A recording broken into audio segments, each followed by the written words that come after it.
Paramashivoham. Om Nithyananda Paramashivoham. Yes, we can all relax now.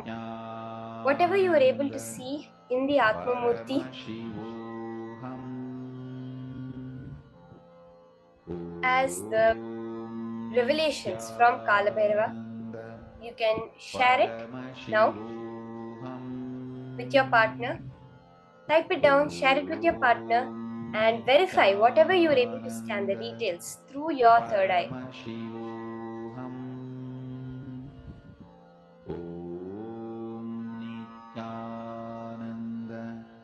Paramashivoham.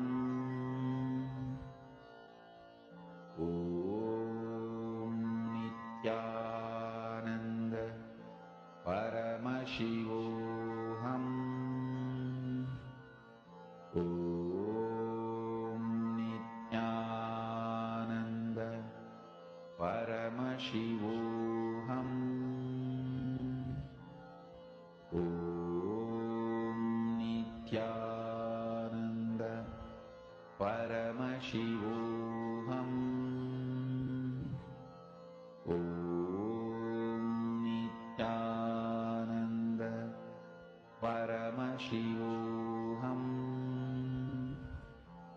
Om Nithyananda Paramashivoham.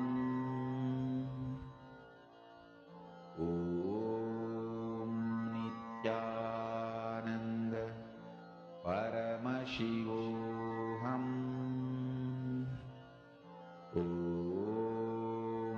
Nithyananda Paramashivoham.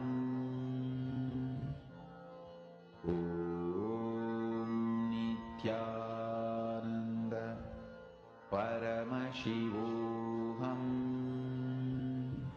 Om Nithyananda Paramashivoham.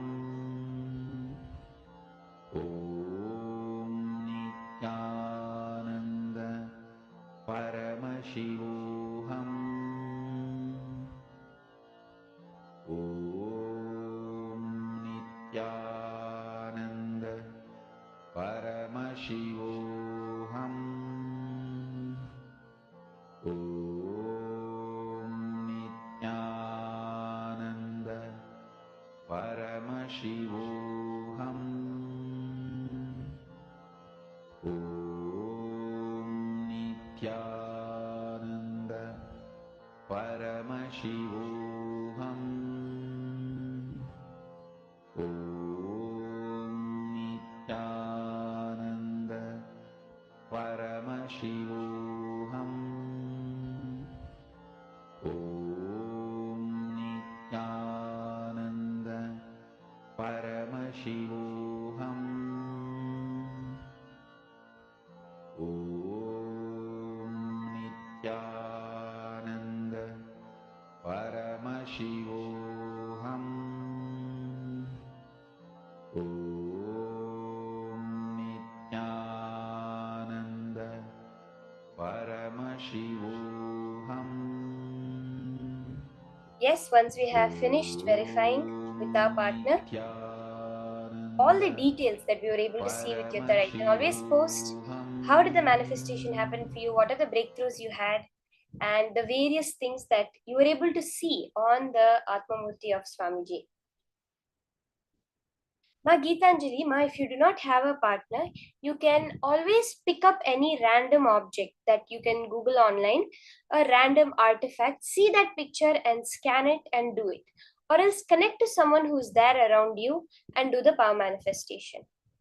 In this next session, very beautifully, we are going to be understanding from Swamiji the science of Jiva Samadhi. This is a very, very high science of how your body can live even after you have left the body. This is the science of Jiva Samadhi. Let's now hear about it from Swamiji.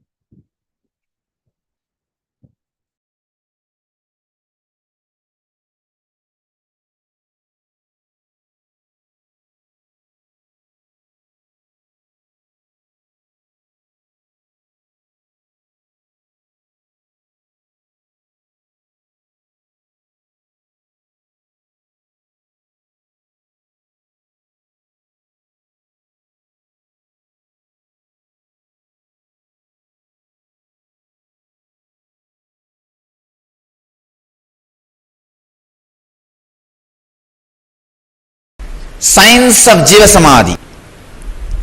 When I say not taking energy from the space means desires. Desires are the energy from the space. Prana is the energy from air. Fire is the energy from sun. The heat you feel in your stomach, Jadaragni.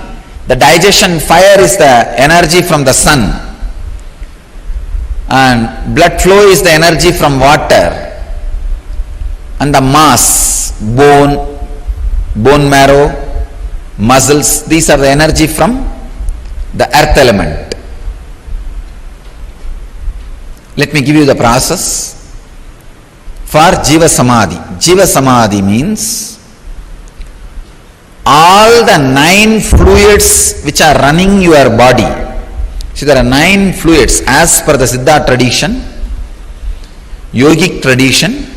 There are 9 fluids, body fluids, responsible for running your body. They are called Navapashana, 9 poisons. Please understand, in Siddha tradition, the word Pashana not just means poison which kills you. It's like a certain high quality alive chemicals are called Pashana. But the Pashana word is unfortunately translated as poison. In English, we don't have any other word. So I am just allowing that word. Maybe I can use the word catalyst agent. Instead of the word poison, I can translate catalyst agent.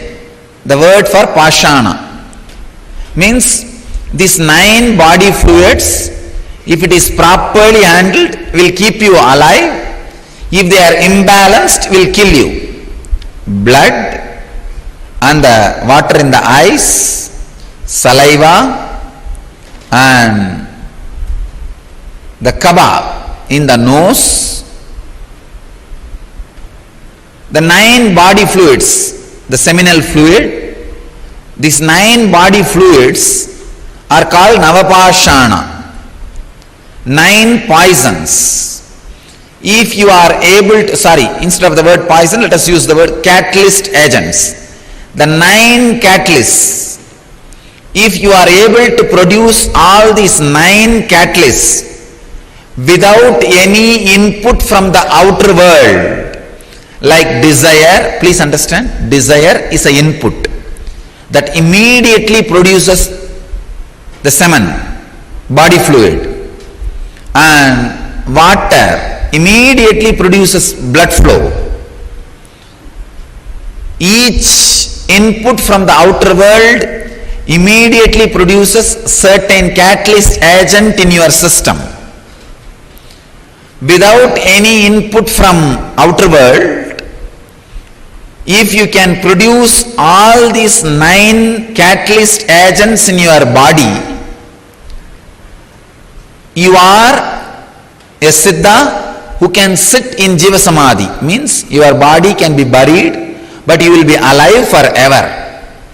Even without your body, you will be alive forever. Understand this science? Now let me continue on this samyama.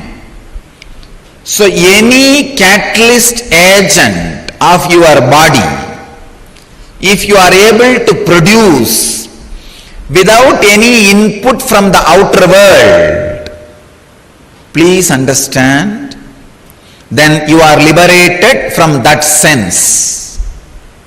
For example, a man whose seminal production or the egg production, in the woman's body the egg production, or in the men's body seminal production, is independent of the desire, fantasy.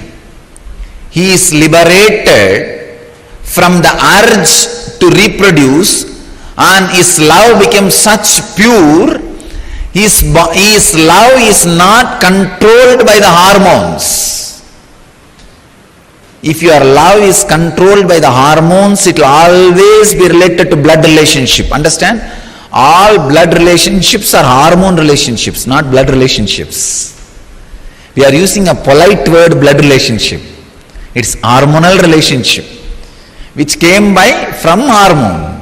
Whether you are your wife or the son or the daughter, or all the relationships happened because of the hormones. Then his love is beyond hormonal relationships. Only he can radiate universal love.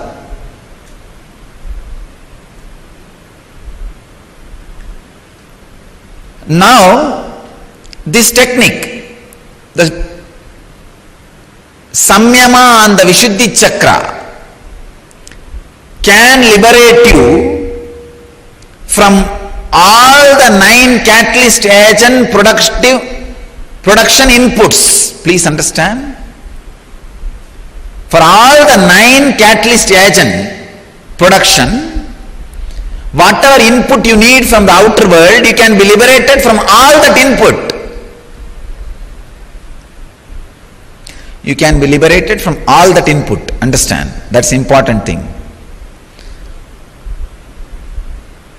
And you can go on be producing it so that your body is, I can say that you are alive. Like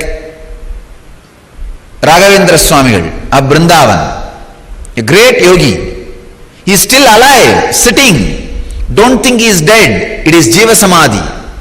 He is there alive. Still his beats roll. Please understand. If you go in the silent night times, put your ears on that Samadhi, you can very clearly listen the beats rolling and that sound of the Ramanama, that mantra, that some murmuring. You will not be able to hear exact Rama sound, but that somebody is sitting there and humming or uttering some words in rhythmic way, that can be heard very clearly. I am not promoting any superstitions. I am not telling you lies. I am telling you from my experience. If you have intelligence, go and check it. Still, he is there counting the beats. He is in Samadhi, Jiva Samadhi. And the beats are moving just to prove he is in Jiva Samadhi. I can give you thousands of examples of Jiva Samadhi in India. Trailinga Swami, he will be sitting and meditating on the Ganges. Suddenly flood will come and he will be completely covered inside. After the flood recedes, maybe some 5 months, 6 months, then people will search for him and start digging out. He will be sitting inside 10 feet in the mud. 10 feet when they dig, he will be sitting in Samadhi, they will get the body out and he will just shake and come out, ask, hey, how are you, what happened? Near my native place, Arunachala, there was a Swami, Pundi Swamigal, a great Siddha Purusha. Same only, he will sit on the banks of the river and simply flood will cover him and the whole body will be covered by the river sand. He will be there inside for 6-7 months. After 6-7 months, when the flood resides, flood settles down, recedes, people will go and dig some 5-6 feet and then bring the body out. He will come out and, oh, okay. He will talk to them and start living. These are not stories. Pundi Swami lived just 30 years before. Only 30 or 40 years before he took Jiva Samadhi.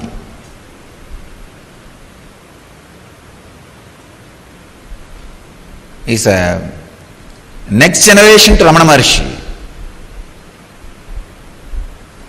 Must be 30 to 50 years only. He would have had Jiva Samadhi. And Trailinga Swami, he also lived.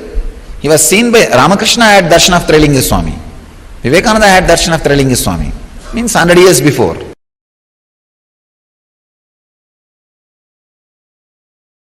Understand, it is not that in those days, even now, so many beings achieved the space of Mahadeva is just moving around here and there. They are all available. Kinaram Baba is one of the great Aghori, lived in Varanasi. His recorded biography goes to 440 years. Please understand. And another one, Trailinga Swami. His recorded biography goes to 370 years. Kinaram Baba and Trailinga Swami, both of them are seen even by recent day people. Ramakrishna has seen Trailinga Swami. And even Rajendra Prasad, he has seen the Trailinga Swami. They were all just in last 100 years names. Maybe Kinaram Baba may be a little older, but historical figures, not legendary figures or mythical figures who lived here now. In reality, Kinaram Baba used to have a cart. Whenever he wants to go and give darshan to some devotees, wants to see somebody, will just tap the cart and it will fly. It will fly wherever he wants to go. He will go and bless people, then he will come back. Using the physical body, he will go. And Trailinga Swami beyond. He will not even move. He will be sitting here and appearing in 10 places. Trailinga Swami is the second being who had directly the mother's milk from Parvati, Meenakshi. First being is Jnana Sambandar. The second being who received the Meenakshi's prasada and sitting here among all these beings, millions of people who radiated Mahadeva's space walked in this city. So every inch, every corner, every dust is sacred by them putting the feet in this place. The very air which they all breathed, this Trailinga Swami will sit in samadhi, Ganga will overflow for 6 months. When the water recedes, he will be sitting in the same place, that's all, in samadhi. There is no physical, physiological, psychological rules for them. Just breaking everything.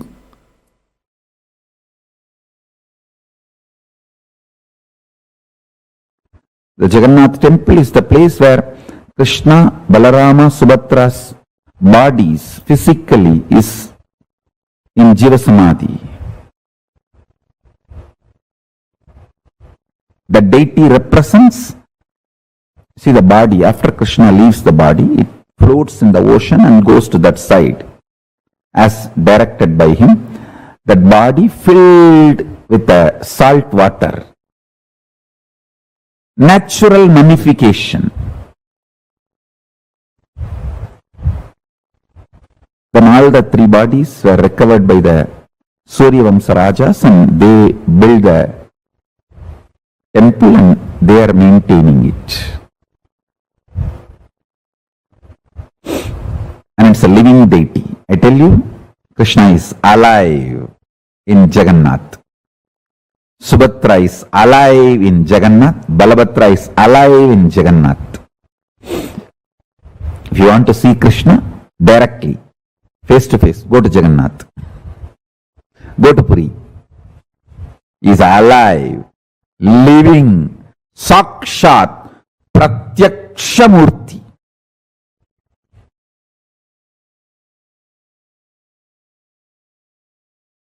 It's a science. Just like mummification in Egypt. That is a smaller level. It is a science which can take you up to Swargaloka.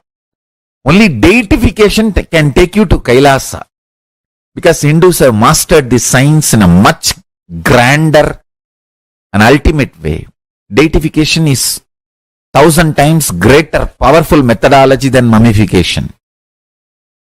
Mummification can lead you up to Swargaloka. Bhur, Bhuva, Suva. Not more than that. You can be at the most Indra. Maximum. Not even that. All that. It's not that everyone who goes to Swargaloka becomes Indra. No. Even among that there is a lot of competition, politicking and then fight. That's why Indra Padavi is not permanent. Every yuga Indra changes and all that. Now I'm not saying Indra is less powerful. No. Surely he is much beyond anything you can imagine, and he is worthy of worship and our reverence and everything. But deification takes you directly to Kailasa. It can take you up to Kailasa.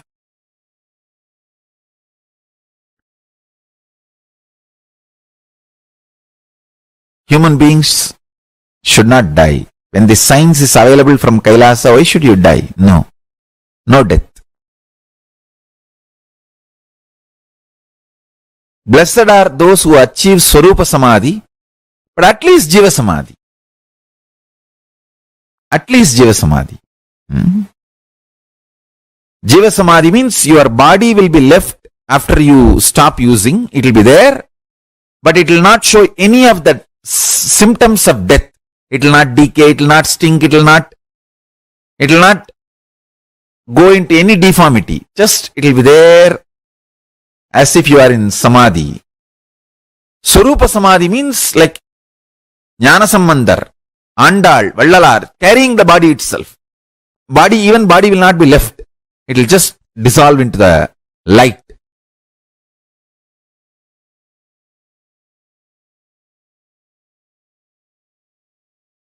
That is Swarupa Samadhi. Whether you achieve the state of Swarupa Samadhi or not, at least Jiva Samadhi. Human beings should achieve at least Jiva Samadhi state. Because the science is available to all of us.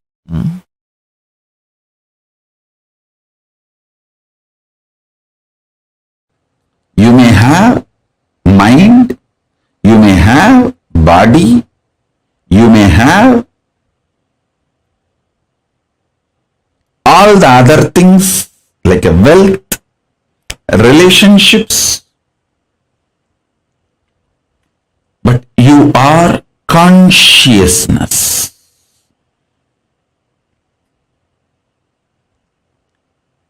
Second, consciousness is the ultimate. Third,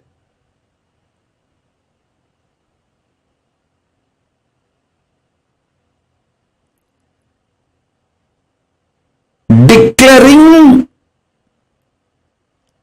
the sovereignty of your consciousness. Declaring sovereignty of your consciousness. Your consciousness is the supreme, most powerful,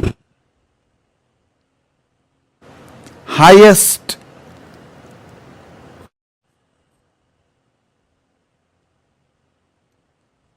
your consciousness is supreme, most powerful, highest existence. Listen.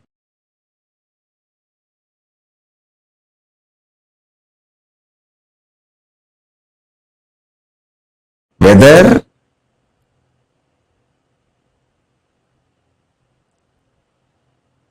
the yoga you are asked to do, stretching your body,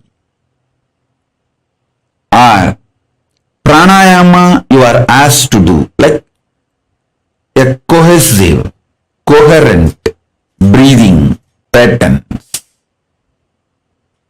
or the puja, the worship you are asked to do, or listening to these great truths and internalizing everything.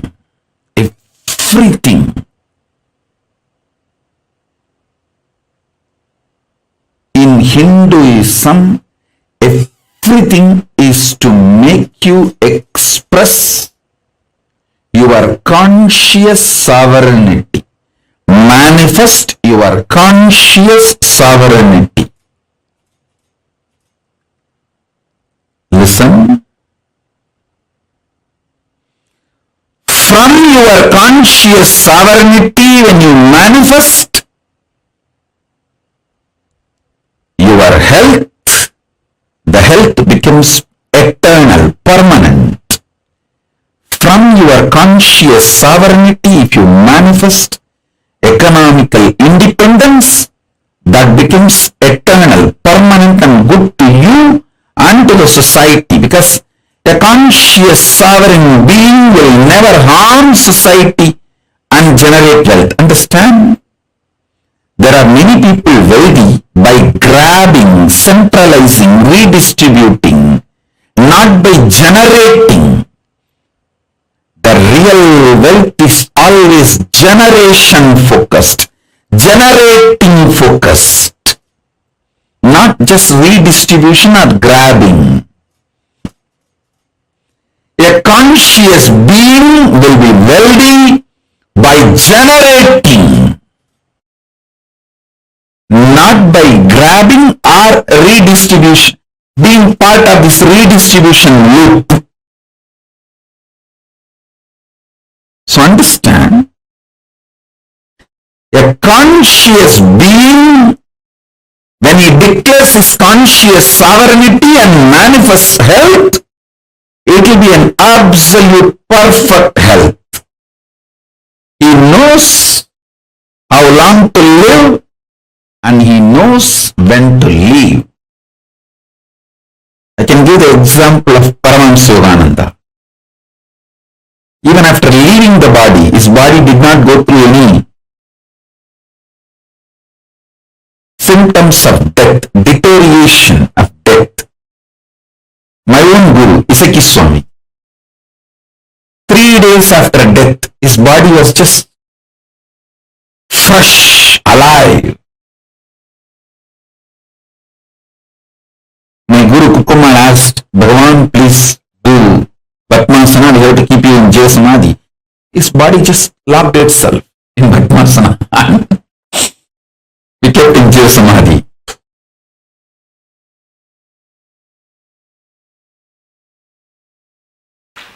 All you need to do is just only one thing. Complete with all the incompletions related to life. Any decision you took against the life, dig out that situation, complete it and drop. That's all. Always decide for life.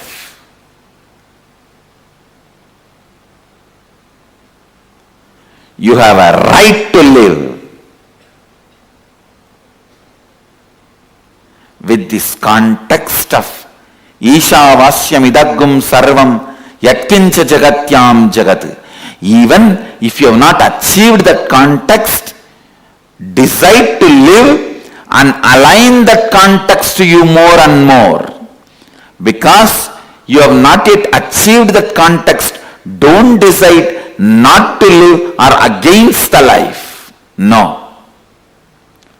Decide to live. Declare. Decide.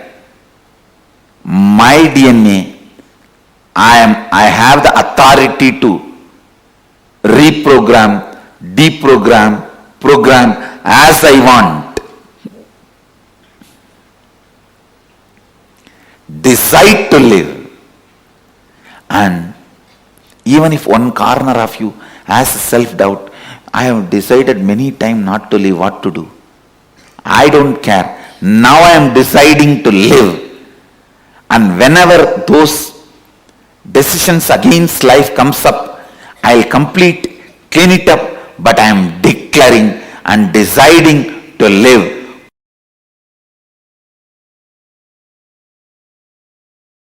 This is the bamboo stick for healers to heal others. This stick has a big story.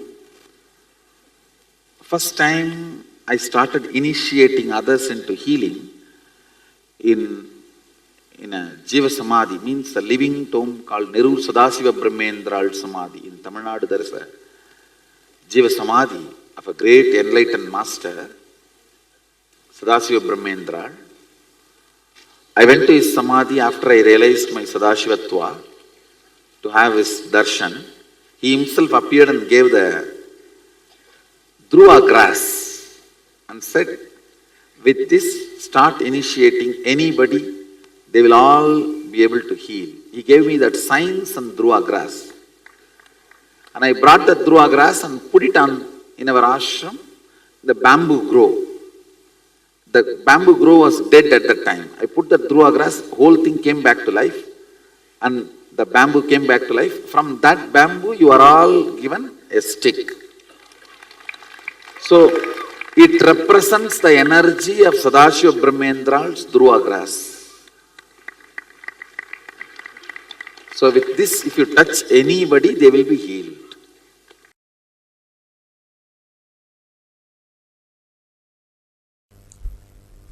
See, each kshetra, the temple, energy center, has some password. That's the right thing, some password to access the energy installed in the kshetra. You see, each kshetra, each temple is an energy circuit, energy mandala created by some enlightened being. For example, the Parani is the energy circuit created by a great Siddha called Bohar. Bohar and his Guru Dandamani Swamigal, both of them lived there. That's a kshetra created by Bohar, the energy circuit. And Tanjore temple, the energy circuit created by a Siddhar called Karuvurar. Tirupati, enlightened master called Konganavar. So each temple is energy circuit created by an enlightened master, and always near the Garbha Mandir of the temple that master's samadhi will be there, because there is an energy circuit. Even if you go to Tanjavur, just behind the temple, the Karuvura samadhi will be there. In Parani, just near the Subramanya Sannidhi, the Bohar's tomb, the samadhi will be there. You see, tomb is not a right word. Tomb is a place where the dead bodies are kept after mummified. But the samadhi is the place where the body, which is no more required to do what they want, is kept. Understand? There is big difference. Tomb is a place where the body is no more useful, is kept. Samadhi is the place where the body no more required is kept. No more useful is different and no more required is different. No more useful means dead. But no more required means whatever they want to do, they have done, and they can go on doing what they want to do without that body. That's what we call samadhi. All the great kshetras is great incarnations, avatara purushas, siddhas, energy field, the sacred energy mandala, energy circle, energy circuit created by them.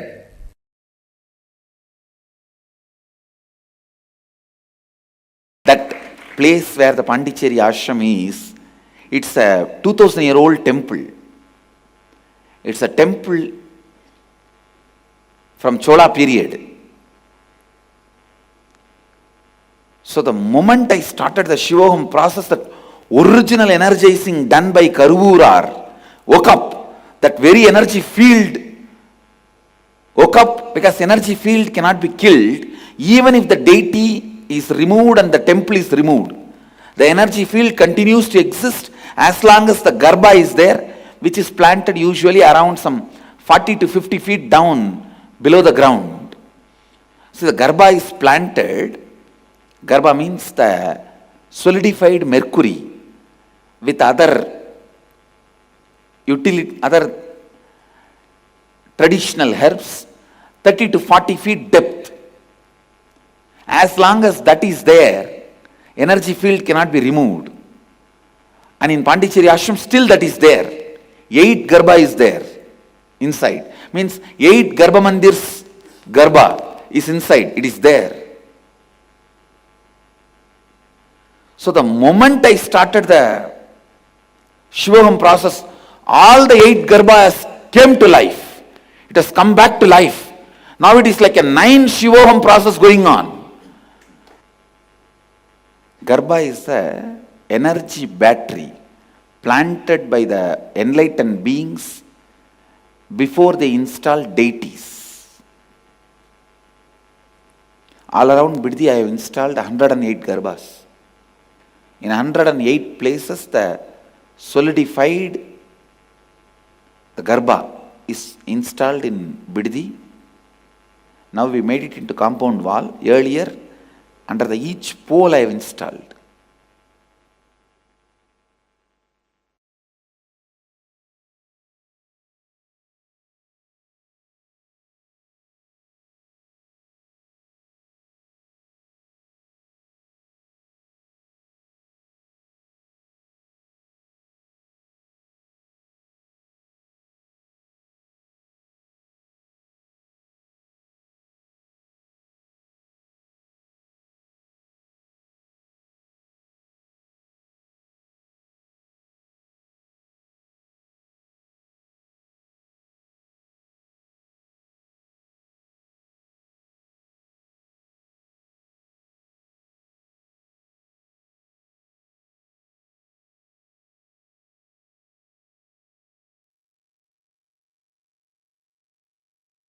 The science of Jiva Samadhi.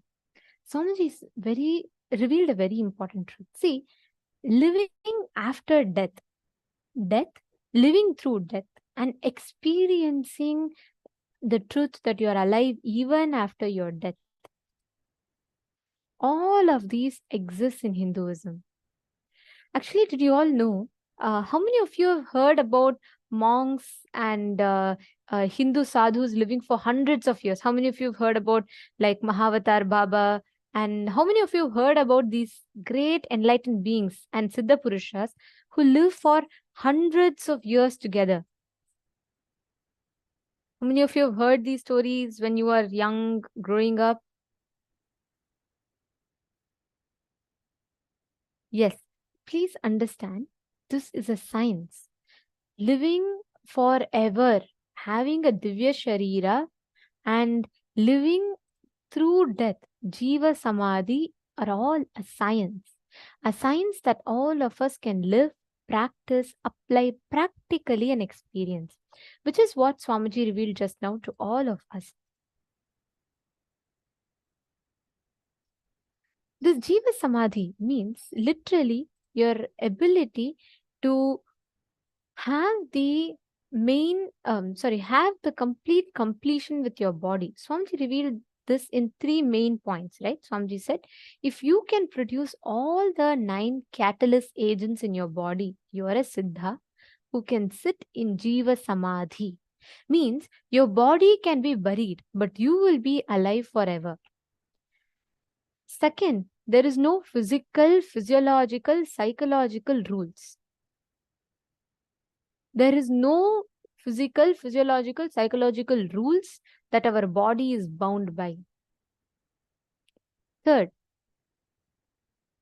mummification can lead you up to Swarga Loka, Bhur Bhuva Suva, and not more than that. But Jiva Samadhi, deification, takes you directly to Kailasa. You may wonder what? Yes, this is a very, very important truth that Swamiji has revealed about mummification and deification. What mummification can take? and what deification can do. Now, please listen very carefully. It's a very important science for all of us to understand.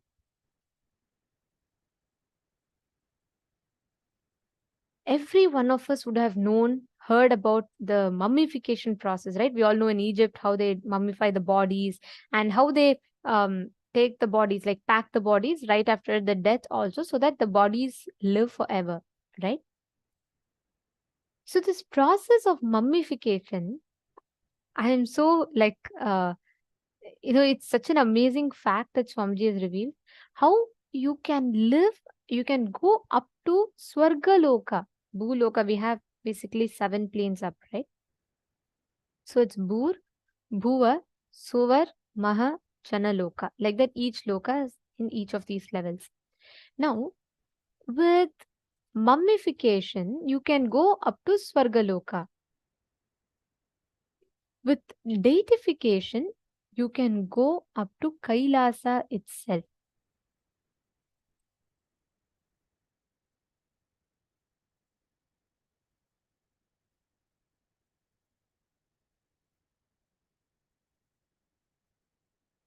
It is very important that we catch this truth.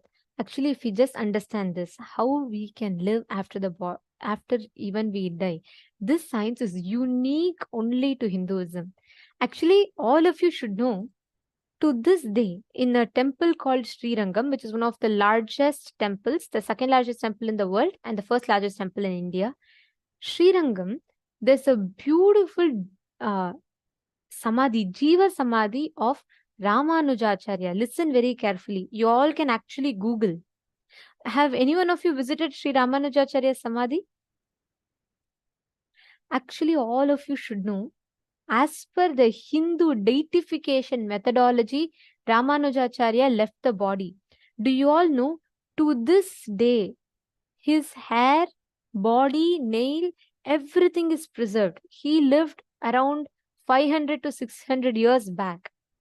He lived like hundreds of years back. To this day, in Sri Rangam temple, you will see Ramanujacharya sitting. Nothing. It is just his body. Turmeric and haritaki are applied over his body. And certain sacred herbs. All of them are applied over his body for 600 years. It has been preserved. To this day, it has been preserved. And to this day, you can actually see him sitting. The body will be, he'll have his eyes closed, his hands folded, he'll be meditating. Actually, we can show you the picture of Sri Ramanujacharya and Sri Rangam. You all should know, to this day, his samadhi is kept alive. You all can Google it also. Swamiji tells very beautifully that he's an example of how enlightened masters leave the body. Please understand, physically his body itself is kept in the temple and just put with the turmeric, haritaki, everything, and his body is preserved. Many of you have been to that place. Amsakala has posted. Wonderful. So please understand, Hindus have mastered the science. You all can actually see here. This is actually not a deity. This is his physical body. This is Ramanujacharya's physical body, as you all can see. This along with the physical body, it is his physical body which has the Pachakarpuram, Haritaki, turmeric applied over his body and preserved. This is not a deity. And this is a Googleable fact. All of you can Google and see it. It's a very well-known fact. For almost 500 to 600 years, his body has been preserved here. You all can see here.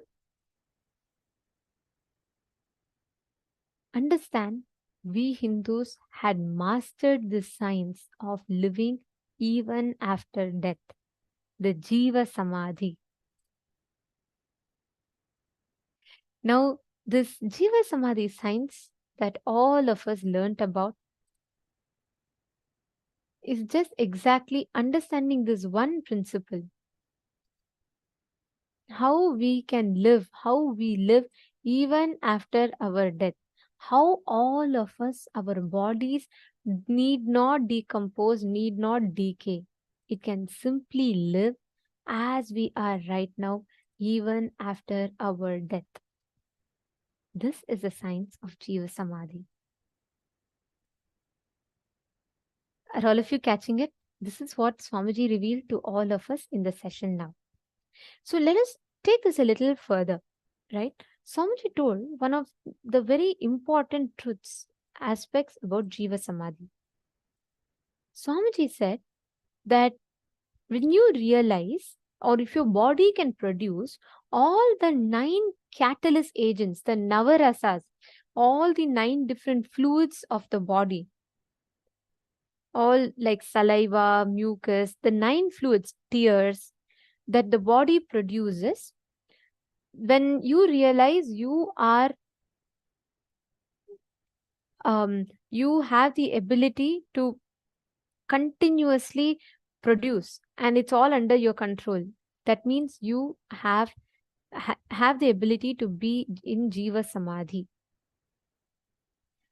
The science of Jiva Samadhi, living without food, water, air, or fire and space energy, without all the 5 energies, the Panchabhutas, living purely on the inner space and producing all the energies from the inner space, keeping yourself alive.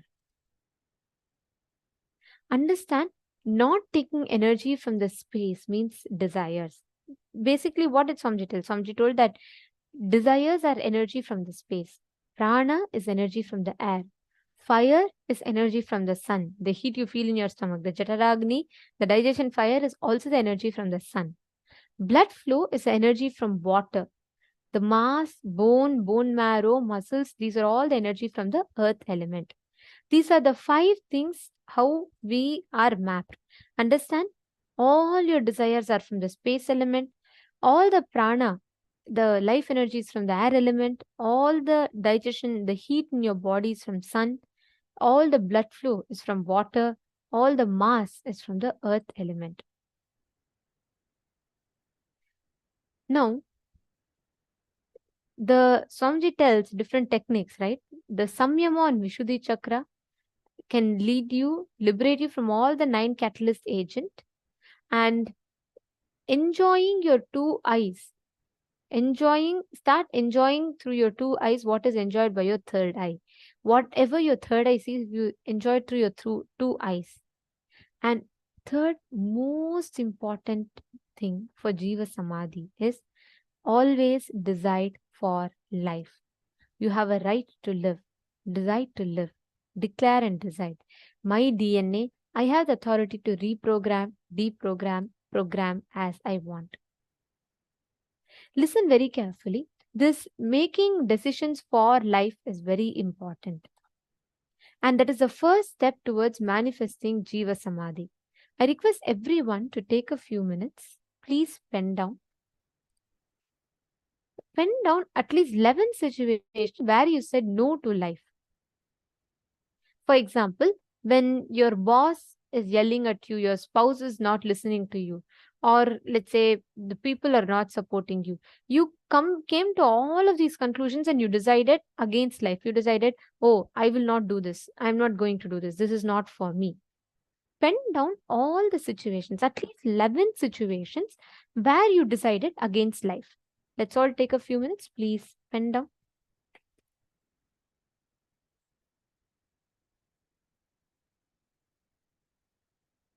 Please write down.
whatever you have written down. In the next step of this process, please pen down do the completion for each of the incidents you have written. Understand very carefully, consciously decide to make only life positive decisions. Make only life positive decisions. Say yes to life. With that decision, just sit, relive, complete.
Please relax. Yes. Now, let us all enter into the power manifestation session.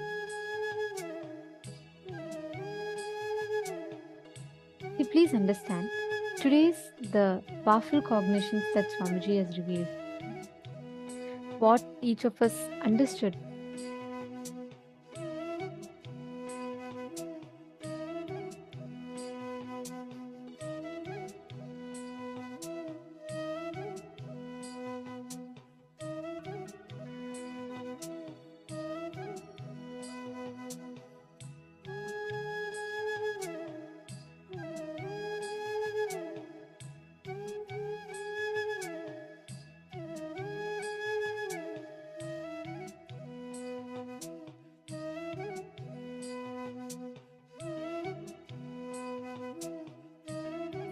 So now, all of us have been manifesting the power of Akashic readings.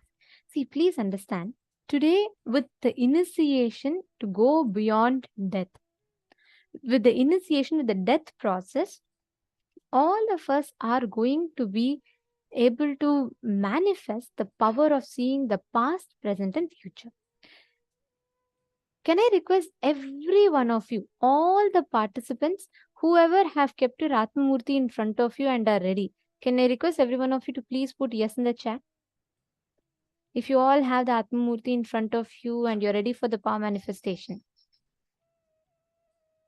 And always when you're sitting for power manifestation, please wear kumkum. Ma Karen Headley, yesterday you were wearing nice kumkum and bhasman sitting. Can you also apply some kumkum? Ma? Always for power manifestation, the kumkum helps enhance your manifestation experience. Nithyananda, Madena Caesar,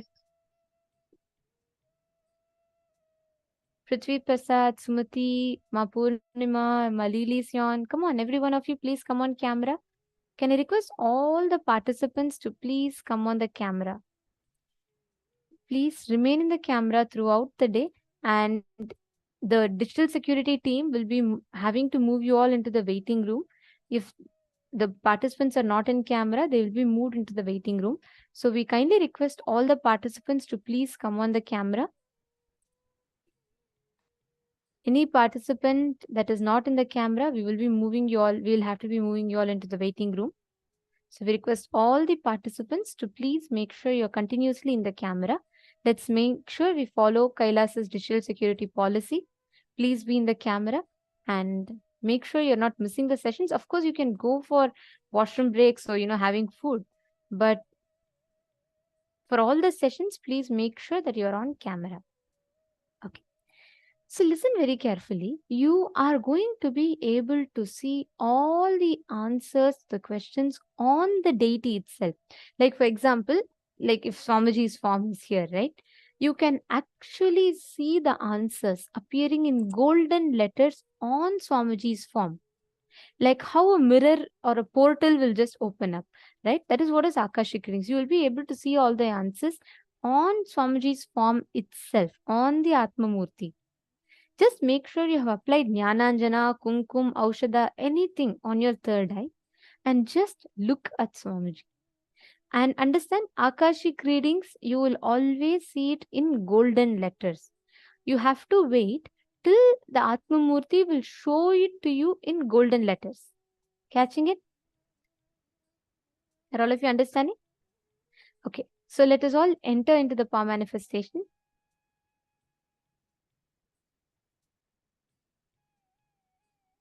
I request everyone to please sit straight.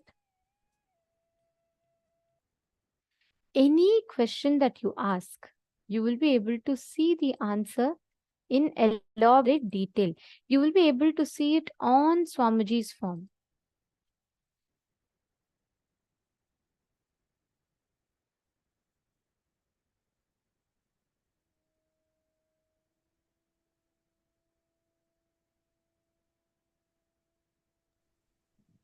As Ma Nityanandita just described very clearly, when you do the Akashic readings, there will be no doubt about what you're seeing, and as you see it, you just exactly like if you're reading out from a book, how you would read it out, exactly like that, read out whatever is appearing in the golden letters on the Atmamurti. It will not be like you'll close your eyes and it will be like in your inner space, or it will come as a feeling like the other powers. The power of Akashic readings is very clearly an independent intelligence apart from you that works, where Kala Bhairava will very clearly show it to you in clear golden letters. Are we all understanding this? It's not like a feeling or some idea or something in our inner space. This will be very clearly externally, like on the screen. When you see the slide, you see in black letters the words written like that, with that same clarity. On the Atmamurti, you will be able to see the golden letters.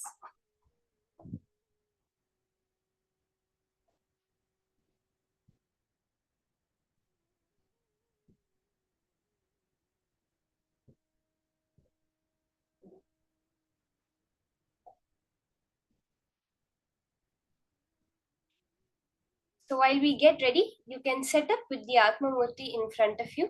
Please ensure you have the photo of Swamiji, because these golden letters will appear on the photo of Swamiji, on the Atmamurti of Swamiji. So keep the Atmamurti with you, ready. And you can connect to a partner. You can see.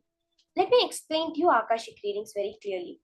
Any information in the cosmos will be available to you from the past, present, or future. Something that has happened a long time ago. Whether it is about some incident when you were a child, you went to someone's party, your first birthday party, or sometime in the future. What's going to happen on this day, 1 year from now? All of this will be revealed to you through this power of Akashic readings. When we start off, we will start off with small things like identifying a date, identifying an object. But when you reach the peak of the whole power manifestation of Akashic readings, any past, present, or future will be revealed to you. Actually, there's a very beautiful incident in the life of Bhagavan Sri Rama, which is very little known to people. I'm just telling you to understand what is this power of Akashic reading exactly. So we all have heard of Valmiki Ramayana. So if you have any background introduction to Hinduism or anything, you would have heard of the Valmiki Ramayana. If you actually read it, the chapter about Rama's childhood is very brief. It has not much description of Bhagavan Sri Rama's Gurukul life and the time when he studied and all. But there's another scripture which is written by Valmiki himself called the Yoga Vasishtham, which describes in detail about Rama's childhood. So the teachings of Rama's guru, Vasishtha, to him is recorded as the Yoga Vasishtham by the same person who wrote the Valmiki Ramayana, by Maharishi Valmiki. And in the 6th chapter of this Yoga Vasishtham, which is a total of 32,000 verses, the 6th chapter, 52nd part, 28th verse, which says, Vasudeva sutasveko Vasudeva iti shrutah deho bhavishyati harer dvitiyah pandavojunah yudhishthira iti kyato dharmaputro bhavishyati ambodhime khala bhupa pando putrassa dharmavit. See, this is a verse from the Yoga Vasishtham. These are 2 verses from the Yoga Vasishtham, which is during the time of Rama.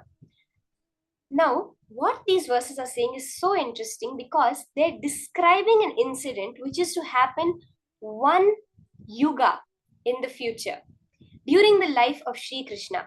Bhagavan Vasishta is telling Rama that in the future, Mahavishnu, Hari, will take 2 incarnations, the Nara Narayana incarnations, one as Vasudeva Krishna, the son of Vasudev, and as Arjuna, the son of Pandu.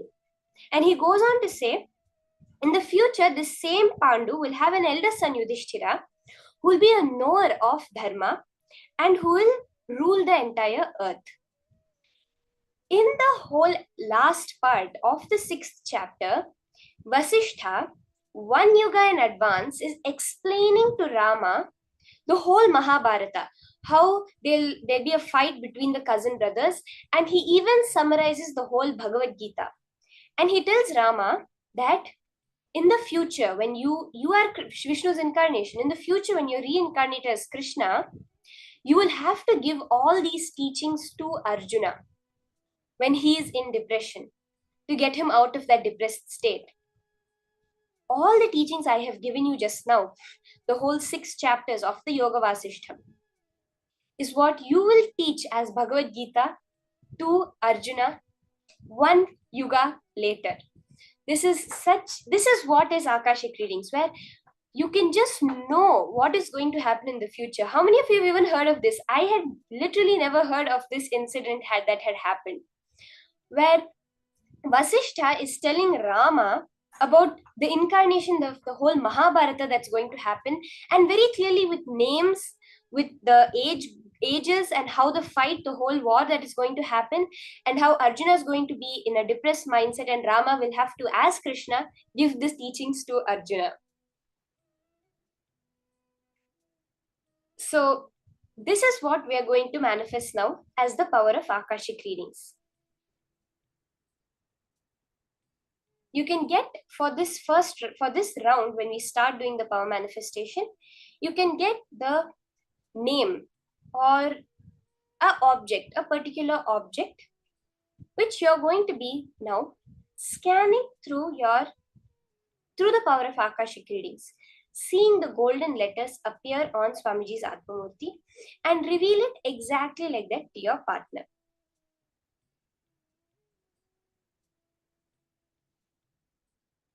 Let's start the manifestation. Chant the Mahavakya, sit straight, and very clearly see on the Atmamurti how the golden letters that you are supposed to now just read out to your partner and reveal to them.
Paramashivoham Om Nithyananda Paramashivoham Om Nithyananda Paramashivoham Om Nithyananda Paramashivoham Om Nithyananda Paramashivoham Om Nithyananda Paramashivoham Om Nithyananda Paramashivoham Om Nithyananda Paramashivoham Om Nithyananda Paramashivoham Om Nithyananda Paramashivoham